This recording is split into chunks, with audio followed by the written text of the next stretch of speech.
കേന്ദ്രമന്ത്രി സുരേഷ് ഗോപി പ്രധാന കഥാപാത്രത്തിലെത്തുന്ന Janaki versus state of Kerala എന്ന ചിത്രത്തിൽ കഴിഞ്ഞ ദിവസമാണ് സെൻസർ ബോർഡ് ഒരു കട്ട് ഏർപ്പെടുത്തിയത്. ജാനകി എന്ന പേര് മാറ്റണം എന്നതായിരുന്നു സെൻസർ ബോർഡിന്റെ ആവശ്യത്തിന് പിന്നാലെ ഇപ്പോൾ ഹൈക്കോടതിയെ സമീപിക്കാൻ ഒരുങ്ങിയിരിക്കുകയാണ് അണിയറ പ്രവർത്തകർ. ഇപ്പോൾ 24നോടൊപ്പം ചേരുന്നത് സിനിമയുടെ സംവിധായകൻ പ്രവീൺ നാരായണനാണ്. ചേട്ടാ, ഇപ്പൊ എന്തായാലും ഒരു നിയമ നടപടികളിലേക്ക് പോവുകയാണ്. അപ്പം അത്തരത്തിലേക്ക് വരെ കാര്യങ്ങൾ എത്തി. ഇപ്പൊ എന്തൊക്കെയായിരുന്നു ഇതിന് പിന്നിൽ സംഭവിച്ചത്?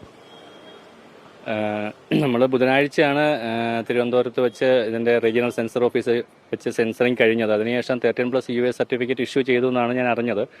അതുകൊണ്ട് സംശയങ്ങളുണ്ടായിരുന്നു. അത് കഴിഞ്ഞതിന് ശേഷം നമ്മൾ വെള്ളിയാഴ്ച വരെ വെയിറ്റ് ചെയ്തു. വെള്ളിയാഴ്ച നമുക്ക് ശരിക്കും അബ്രോഡിലേക്കുള്ള കണ്ടന്റ് നമുക്ക് ലോഡ് ചെയ്യേണ്ട ദിവസമായിരുന്നു. അതിന് നമ്മുടെ മദർ സെൻസസ് സർട്ടിഫിക്കറ്റ്, അതായത് ഇന്ത്യ എന്നുള്ള സെൻസസ് സർട്ടിഫിക്കറ്റ് നമുക്ക് ആവശ്യമാണത്.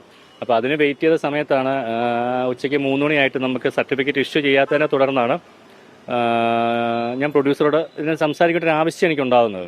അപ്പം ചോദിക്കുമ്പോഴാണ് അന്നേരമാണ് പ്രൊഡ്യൂസർ പോലും അത് കൃത്യമായിട്ട് പറയുന്നത്, ഇങ്ങനൊരു വിഷയം ഫേസ് ചെയ്യുന്നുണ്ടായിരുന്നു. അപ്പം അത് നോർമലി അവരുടെ തിരക്കുകളാണെന്ന് വിചാരിച്ചു. പക്ഷേ വെള്ളിയാഴ്ച ഉച്ച കഴിഞ്ഞ് 2:30-3 മണി കഴിഞ്ഞ് വിളിച്ചപ്പോഴും ഈ പറയുന്നത് പോലെ അവിടെ നിന്നൊരു സർട്ടിഫിക്കറ്റ് ഇഷ്യൂ ചെയ്യുന്നതിൻ്റെതായ ഒരു പ്രാരംഭ നടപടികളും കാണാത്തതിനെ തുടർന്നാണ് നമുക്കിത് മനസ്സിലാവുന്നത് എന്തോ ഒരു സംഭവം നടക്കുന്നുണ്ട്. എന്താണെന്ന് അന്നേരം ക്ലാരിറ്റിയോടെ കിട്ടുന്നില്ല. അതിനുശേഷം ശനിയാഴ്ചയായി, ഞായറാഴ്ചയായി, ഇന്നിപ്പോൾ തിങ്കളാഴ്ച കഴിഞ്ഞു. എന്ന് പറഞ്ഞാൽ ഏകദേശം 6 ദിവസം കഴിഞ്ഞു നമ്മുടെ സെൻസറിങ് കഴിഞ്ഞ്. 27-ാം തീയതി റിലീസ് ചെയ്യേണ്ട സിനിമയാണിത്. ജാനകി എന്ന പേര് മാറ്റാൻ നിർബന്ധമായി ആവശ്യപ്പെടുകയാണ്. അങ്ങനെ ആവശ്യപ്പെട്ടിട്ടുണ്ട്. പ്രൊഡ്യൂസറോട് അങ്ങനെ പറഞ്ഞു എന്നാണ് എനിക്ക് അറിയാൻ സാധിക്കുന്നത്. ഞാനൊരു ഡയറക്റ്റ് കമ്മ്യൂണിക്കേഷൻ നടന്നിട്ടില്ല. പ്രൊഡ്യൂസറോടാണ് CBFCയുടെ കമ്മ്യൂണിക്കേഷൻ എല്ലായ്പ്പോഴും പ്രൊഡ്യൂസറോട്ടാണ് നടക്കുക. അങ്ങനെ ആവശ്യപ്പെട്ടിട്ടുണ്ട് എന്നാണ് എനിക്ക് അറിയാൻ സാധിക്കുന്നത്. എന്തായാലും എത്ര സമ്മർദ്ദം ഉണ്ടായാലും ജാനകി എന്ന പേരിൽ ഒരു മാറ്റം വരുത്താനായിട്ട് ഒരു സംവിധായകൻ എന്ന രീതിയിൽ ആഗ്രഹിക്കുന്നുണ്ട്. നിലവിലത്തെ സാഹചര്യത്തിൽ ശകലം പോലും ആഗ്രഹിക്കുന്നില്ല. കാരണം അത് അത്ര പ്രാക്ടിക്കലി എളുപ്പമുള്ളൊരു കാര്യമല്ല. അത് ഞാൻ മാത്രമായിട്ടല്ല, എഡിറ്റിങ്, ഡബ്ബിങ്, അങ്ങനെ ഒരുപാട് ഘടകങ്ങൾ വരുന്ന ഒരു ആർട്ടിസ്റ്റുകൾ എല്ലാവരും കൂടെ കോർപ്പറേറ്റ് ചെയ്ത് ചെയ്യേണ്ട ഒരു പ്രോസസ്സാണത്. അപ്പോൾ അത് എത്രത്തോളം അതിൽ പ്രാക്ടിക്കലി ചെയ്യാൻ പറ്റുമെന്ന് അറിയില്ല. അത് എല്ലാവരും കൂടി എടുക്കുന്ന തീരുമാനമാണ്. ഒരു ആവിഷ്കാര സ്വാതന്ത്ര്യത്തിന് ഒരു ഹനിക്കുന്ന രീതിയിലാണ് യഥാർത്ഥത്തിൽ പല സംഭവങ്ങൾ ഇതിനോടകം തന്നെ സെൻസർ ബോർഡിന്റെ ഭാഗത്ത് ഉണ്ടായെന്ന് FEFCAയും പ്രൊഡ്യൂസേഴ്സ് അസോസിയേഷനും വ്യക്തമാക്കുന്നു. അപ്പം അത്തരത്തിലൊരു സംഭവത്തിന് ഉദാഹരണമാണോ ഈ താങ്കളുടെ ചിത്രത്തിന്റെ മേലുള്ള കടന്നുകയറ്റം? ആവിഷ്കാര സ്വാതന്ത്ര്യത്തിന് എതിരെയുള്ള കടന്നുകയറ്റമാണോ എന്ന് ചോദിച്ചാൽ എനിക്ക് കൃത്യമായിട്ടൊരു ആൻസർ നമുക്ക് ഒരു ഷോക്കോസ് നോട്ടീസ് തരാത്തിടത്തോളം കാലം ഇതെന്തുകൊണ്ടാണ് ഇവർ സെൻസർ സർട്ടിഫിക്കറ്റ് ഇഷ്യൂ ചെയ്യാത്തത് എന്നുള്ളതാണ് നമ്മുടെ വിഷയം. അപ്പം അത് അവർ കൃത്യമായിട്ട് പറയുകയോ കാണിക്കുകയോ ചെയ്യാത്തിടത്തോളം കാലം എനിക്കറിഞ്ഞൂടാ നമുക്ക് അങ്ങനെ പറയാൻ പറ്റുമെന്ന്. കേന്ദ്രമന്ത്രി സുരേഷ് ഗോപിയാണ് സ്വാഭാവികമായിട്ടും ഒരു പ്രധാന കഥാപാത്രത്തിലെത്തുന്നത്. അപ്പം അദ്ദേഹം ഇതുമായി ബന്ധപ്പെട്ട് ഇടപെട്ടോ, പ്രതികരിച്ചോ, സംസാരിച്ചോ? കേന്ദ്രമന്ത്രിയായിട്ടുള്ള ഒരു സുരേഷ് ഗോപി അല്ല നമ്മൾ സിനിമയ്ക്കകത്ത് വെച്ചത്. സൂപ്പർ സ്റ്റാർ സുരേഷ് ഗോപിയാണ്. അപ്പം അദ്ദേഹത്തിൻ്റെ സൈഡിൽ നിന്ന് ഒരു നടനെന്നുള്ള രീതിയിലുള്ള എല്ലാവിധ സപ്പോർട്ടുകളും ഉണ്ട്. പിന്നെ ഒരു കേന്ദ്രമന്ത്രി വിചാരിച്ച് ചെയ്യേണ്ട കാര്യങ്ങളൊക്കെയാണിതെന്ന് നിങ്ങൾ വിശ്വസിക്കുന്നത്? അത്രയുള്ള നിയമ സംവിധാനങ്ങളുള്ളൂ നമ്മുടെ ഇന്ത്യയിൽ? അല്ലെങ്കിൽ അങ്ങനെ ഒരു കേന്ദ്രമന്ത്രി വിചാരിച്ചാൽ ചെയ്യാൻ പറ്റുന്നതാണോ? എനിക്ക് അറിഞ്ഞുകൂടാ. എൻ്റെ വിശ്വാസം സെൻസർ ബോർഡൊക്കെ ഒരു ഓട്ടോണമസ് ബോഡിയാണ്. അപ്പം അതിലിരിക്കുന്ന ആൾക്കാരുടെ എന്തെങ്കിലും അറിഞ്ഞുകൂടാ അവരെന്താണ് ഈ സിനിമയ്ക്കകത്ത് കണ്ടതെന്നത്. ഞാനുമായിട്ട് ഒരിക്കൽ കമ്മ്യൂണിക്കേഷനിലേക്ക് വന്നെങ്കിൽ മാത്രമേ അതെനിക്ക് ചോദിക്കാൻ സാധിക്കുകയുള്ളൂ. എന്താണ് ആക്ച്വൽ പ്രശ്നമെന്ന് നമുക്ക് ചോദിക്കണമെന്നുണ്ടെങ്കിൽ അതൊരു ഒരു ഒരു കമ്മ്യൂണിക്കേഷനിലേക്ക് എത്തണ്ടേ? അത് എനിക്ക് തോന്നുന്നു വരും ദിവസങ്ങളിൽ അതിനുള്ള സാധ്യത കാണുന്നുണ്ട്. കമ്മ്യൂണിക്കേഷൻ പ്രോപ്പറായി നടന്നില്ല എന്ന് വിശ്വസിക്കുന്നുണ്ടോ? തീർച്ചയായിട്ടും. അതിൻ്റെ കാരണം എന്താണെന്ന് വെച്ചാൽ സിനിമ കണ്ടെങ്കിൽ മാത്രമേ, ഒരു സിനിമ കണ്ടാണ് അറിയേണ്ടത്, പേരിലൂടെ അല്ല അറിയേണ്ടത്, അല്ലെങ്കിൽ മറ്റൊരാൾ പറഞ്ഞല്ല അറിയേണ്ടതെന്നാണ് ഞാൻ വിശ്വസിക്കുന്നത്. നമ്മൾ അത് കാണുവാനായിട്ടാണ് ആ സിനിമ ഇത്രയും വർഷം എടുത്ത് അത് എഴുതി നമ്മൾ ഷൂട്ട് ചെയ്ത് സംവിധാനം ചെയ്ത് അല്ലെങ്കിൽ എല്ലാ രീതിയിലും ചെയ്തത് സെൻസറിന് എത്തിക്കുന്നത് കാണാനായിട്ടാണ്. അപ്പോൾ കണ്ട ആൾക്കാരത് ഓക്കെ പറയുകയും അതിനുശേഷം എന്തോ കാരണങ്ങളാൽ അത് സർട്ടിഫിക്കറ്റ് ഇഷ്യൂ ചെയ്യാതിരിക്കുകയും ചെയ്യുമ്പോൾ എനിക്ക് തോന്നുന്നത് കണ്ടിട്ട് അതിനെപ്പറ്റി അഭിപ്രായം പറയണമെന്നാണ് എനിക്ക് തോന്നുന്നത് പേഴ്സണലി.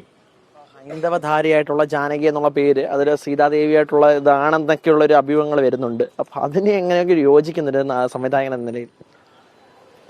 അല്ല, അങ്ങനെയാണോ എന്ന് ചോദിച്ചതൊക്കെ പുറത്ത് നടക്കുന്ന സംസാരങ്ങളല്ലേ. നമ്മളോട് ഒരു ബോർഡാണ്, അവർ ഒഫീഷ്യലി ഒന്നും കമ്മ്യൂണിക്കേറ്റ് ചെയ്യാത്തിടത്തോളം കാലം നമ്മൾ ഇന്ത്യൻ നീതിന്യായ വ്യവസ്ഥയിൽ വിശ്വസിക്കുന്ന ഒരു പൗരനാണ് ഞാനും. ഇപ്പം എനിക്കത് അറിഞ്ഞുകൂടാ. എന്തായാലും വിഷമോ ആശങ്കയുണ്ട്, തീർച്ചയായിട്ടും ആശങ്കയുണ്ട്, ഇല്ലാന്ന് പറയുന്നില്ല. കാരണം ഇതൊരു സ്വപ്നം കൂടാണ്. ഒരു സിനിമ എന്ന് പറഞ്ഞാൽ അതിന് പിന്നിലെ നടന്നു വന്ന വഴികൾ എത്രത്തോളം ഉണ്ടെന്ന് ഒരാൾക്കും അറിയണമെന്നില്ല. അത് ഞാനോ അല്ലെങ്കിൽ എന്നോട് ഒരുമിച്ച് നിൽക്കുന്ന 1-2 പേർക്ക് മാത്രം അറിയുന്ന ഒരു അവസ്ഥയാണ് ആ സിനിമ എങ്ങനെ ഇവിടം വരെ എത്തി വന്നു എന്നുള്ളത്. അപ്പോൾ തീർച്ചയായിട്ടും സിനിമയുടെ കാര്യങ്ങൾ ഓർക്കുമ്പോൾ തീർച്ചയായിട്ടും പേടിയുണ്ടോയെന്ന് വെച്ചാൽ പേടിയല്ല, വിഷമവും. അതോടൊപ്പം തന്നെ നാളെ കഴിഞ്ഞ് റിലീസാകേണ്ട ഒരു സിനിമയാണ്. അതിൻ്റെ ഒരു അവസ്ഥയൊന്ന് ചിന്തിച്ചു പോയി. അല്ലെങ്കിൽ 7 വർഷമായിട്ട് എഴുതി കാത്തിരിക്കുന്ന ഒരു സിനിമ നാളെ കഴിഞ്ഞ് റിലീസിങ്ങിൽ എത്തുമ്പോഴും ഞാൻ നിൽക്കുന്നത് ഈ അവസ്ഥയിലാണ്. ഇപ്പോഴും നമ്മൾ അതിനുവേണ്ടി ഫൈറ്റ് ചെയ്തുകൊണ്ടിരിക്കുകയാണ്. കാരണം കഴിഞ്ഞ 7 വർഷം ഈ സിനിമ നടക്കാൻ വേണ്ടി ഓടിയൊരു മനുഷ്യനാണ് ഞാൻ.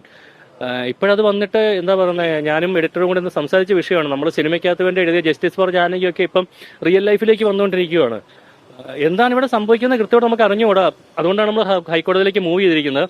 എനിക്ക് തോന്നുന്നു നാളെ രാവിലെ തന്നെയാണ് കോടതി ഹിയറിംഗിന് വിളിച്ചിരിക്കുന്നത്.